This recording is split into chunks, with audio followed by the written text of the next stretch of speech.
Start looking at using graphical user interfaces. Okay, so GUI, and usually what we do is we just short that up to say GUI. Okay, so what we're going to do first is we're going to create a new project. So File, New, Java Project. Okay, anybody not seeing Java Project up there? Okay, so if you have to go to Project, then do that. Then select the Java folder and select Java Project that way. Okay. Then inside of the project name text field here, we're going to go GUI for the name of our project. And then we're going to click Finish.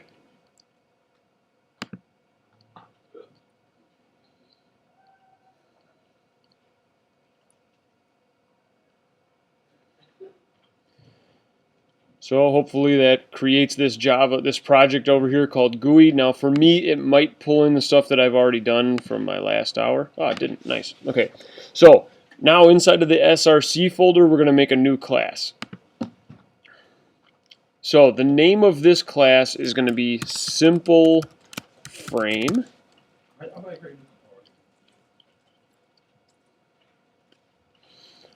And we want to set a different superclass. Now we've used My World before. Today we're going to use something different. So what you're going to do is you're going to browse. Okay, so I'll do that one more time. Look up here. We're going to click Browse. And then in this little field we're going to select JFrame. So capital J, capital F, frame.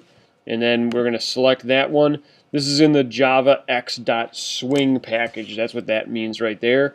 And packages are kind of like books. So they organize different classes that do similar things into different packages. And then we import the classes that we need out of packages. Okay, so Java x.swing is the package that we're using. And we want this thing to have a main method. So three things: simple frame, JFrame for the superclass, and then main method, and then we're going to finish that.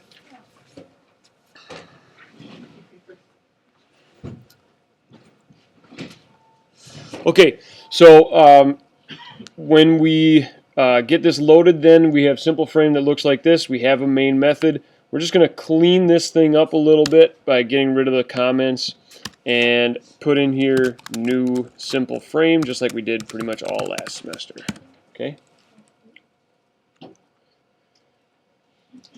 So when we run this thing, for me it's a little bit easier to tell than it is for you.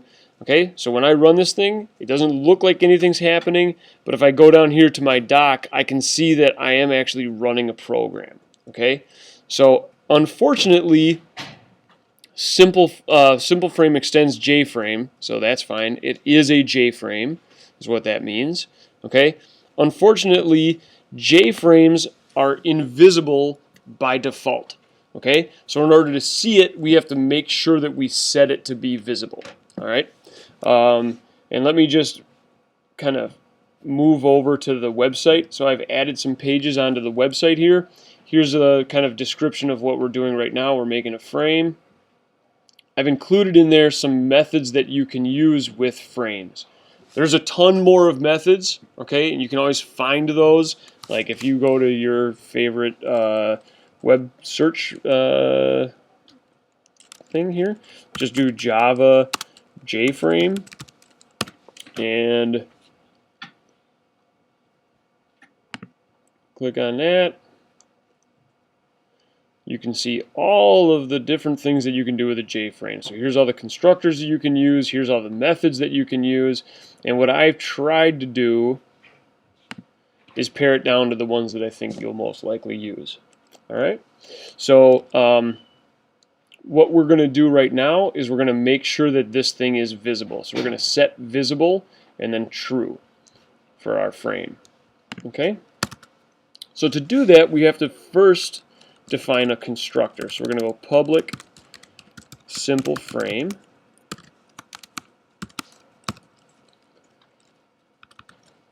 And inside of that constructor, we're going to say this, which is this frame, dot set visible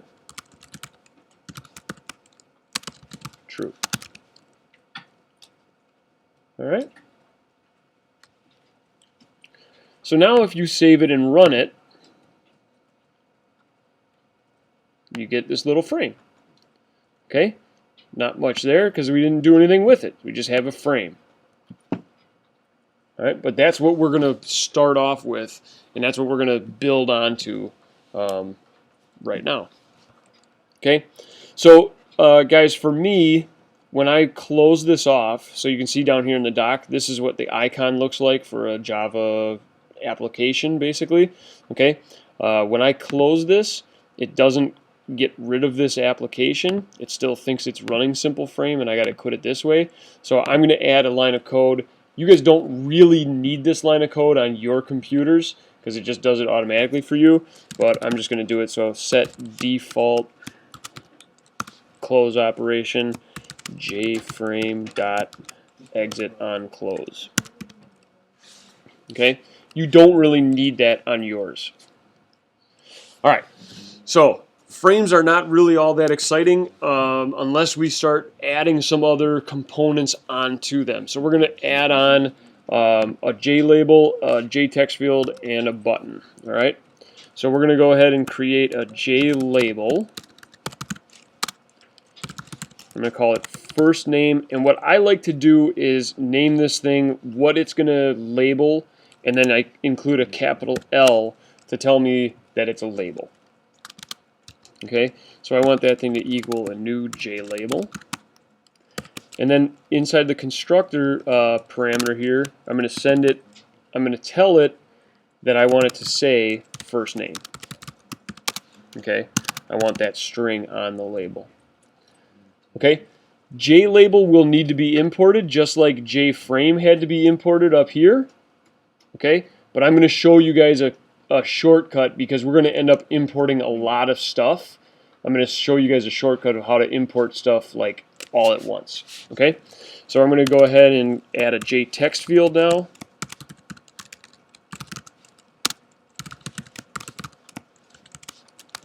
First name TF I use for text fields.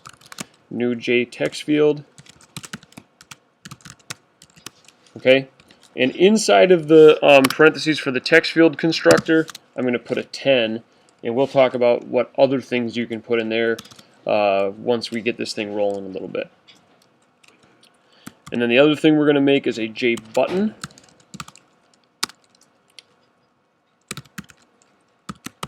So hello B for button, equals a new JButton. And on that one, I just want to put say hello.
Okay, so we have 3 different types that need to be imported right now: JLabel, JTextField, and JButton.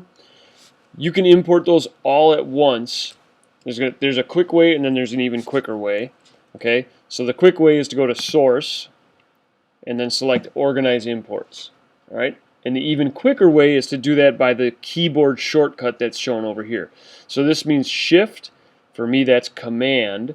For you, it's probably Control, and then type in O. Okay, so if you hold down, for you, Control, Shift, and type in O, it's going to ask you, because it says, oh, there's two different J labels, so which one do you want? We always want the swing one. And if I finish that, it automatically added the imports that I needed for those. Okay, so I'll be using that. I'll try to tell you when I'm using it, okay, but I use that all the time. Command-Shift-O, organize imports. Okay. All right, so just because we've created these doesn't mean that we're really using them yet. All right, so if I run this thing again, all right, it doesn't look any different than what it did before.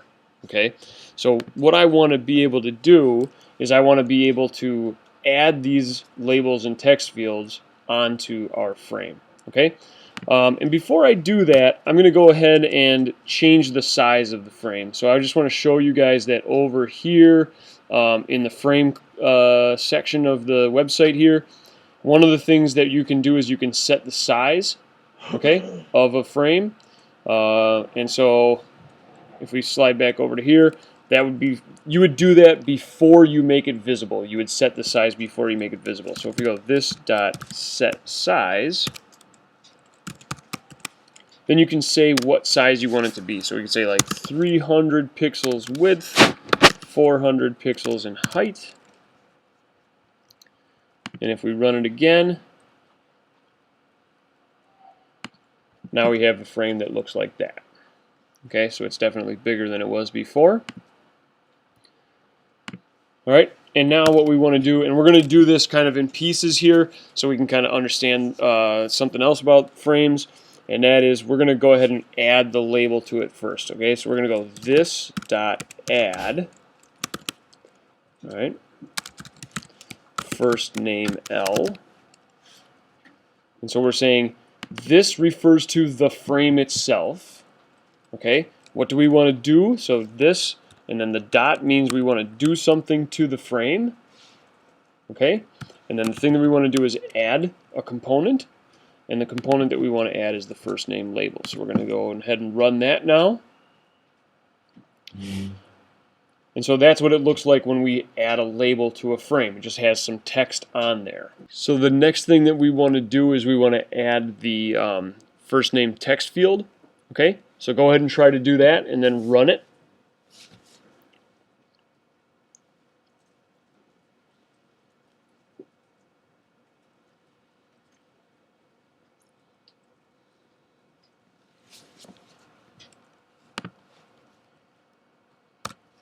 So if you weren't sure what to do, look up here.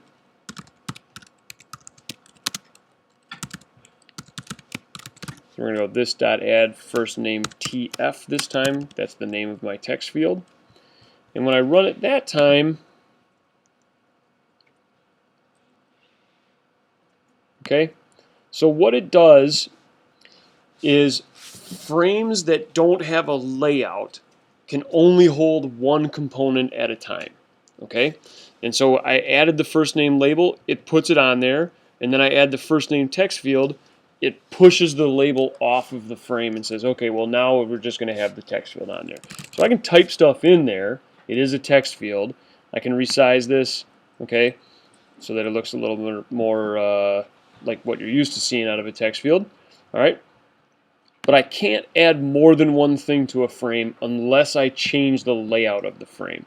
There's three different layouts, and the easiest one to use and the only one that we're going to use today is called a flow layout. Okay, so that the way we would do this is before we start adding stuff to it, we're going to go ahead and set the layout.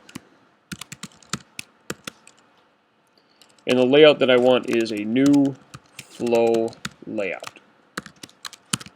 Okay, so what do you think the problem with flow layout is? You got to import it. Okay, so I'm going to go Command-Shift-O to import flow layout, and you can see that it added it up here. That came out of the AWT package. All right, and so now when I run this thing again, because I've set the layout, now I have those two things, and we say that they're kind of flowing in. So I want you to look up here at the board for a second, okay? flow layout got its name because it makes things add in here and kind of flow in as they fit. You guys see what I'm talking about? Okay, so it kind of flows to whatever size the frame is at. Okay, so go ahead and try to add the button on there.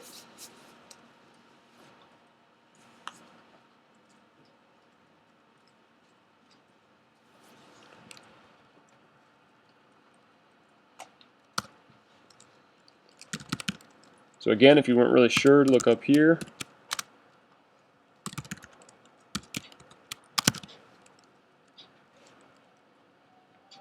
And then run it and make sure that it looks the way that you think it should look.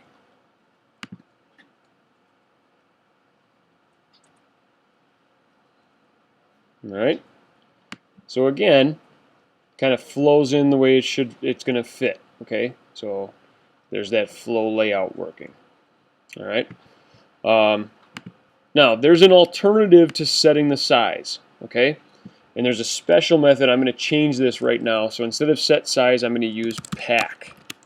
What pack does is it goes and asks every component that's been added to the frame how big it is, and then figures out how big the frame needs to be according to that. So it's going to say, hey, first name label, how much space do you need? First name text field, how much space do you need? Hello button, how much space do you need? That's how much space. You add those all together, we figure out how much space the whole frame needs. And when we use pack, this looks a little bit nicer than it did when I had the set size in there. Okay. So I'd like you guys to try to make it look like this. So we got first name with a text field, last name with a text field, and then the say hello button.